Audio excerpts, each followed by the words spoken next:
Elements of Botany. Section I Introductory. 1. Botany is the name of the science of the vegetable kingdom in general, that is, of plants. 2. Plants may be studied as to their kinds and relationships. This study is systematics botany.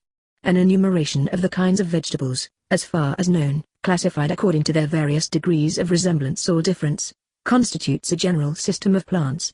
A similar account of the vegetables of any particular country or district is called a flora. 3. Plants may be studied as to their structure and parts. This is structural botany, or organography. The study of the organs or parts of plants in regard to the different forms and different uses which the same kind of organ may assume, the comparison, for instance, of a flower leaf or a bud scale with a common leaf, is vegetable morphology, or morphological botany.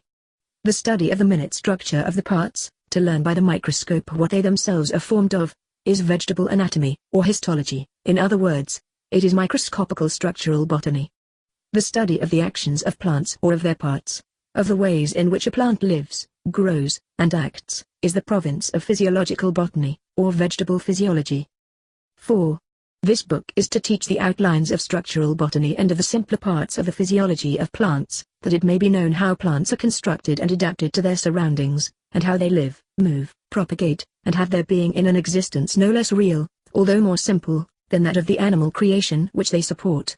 Particularly, this book is to teach the principles of the structure and relationships of plants, the nature and names of their parts and their modifications, and so to prepare for the study of systematics botany, in which the learner may ascertain the name and the place in the system of any or all of the ordinary plants within reach, whether wild or cultivated.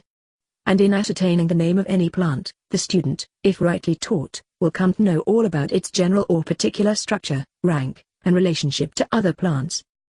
Page 10. 5.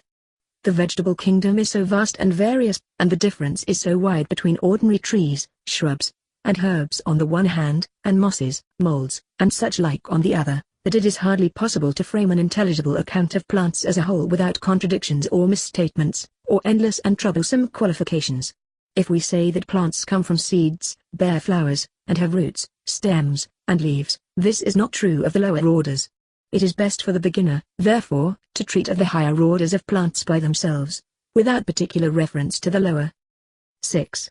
Let it be understood, accordingly, that there is a higher and a lower series of plants, namely, phanerogamous plants, which come from seed and bear flowers, essentially stamens and pistils, through the cooperation of which seed is produced.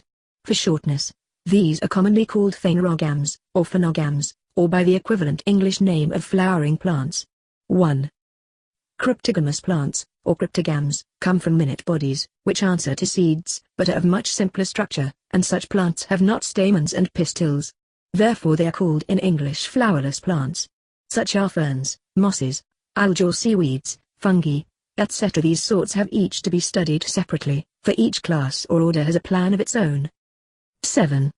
But phanerogamous, or flowering, plants are all constructed on one plan, or type. That is, taking almost any ordinary herb, shrub, or tree for a pattern, it will exemplify the whole series. The parts of one plant answer to the parts of any other, with only certain differences in particulars.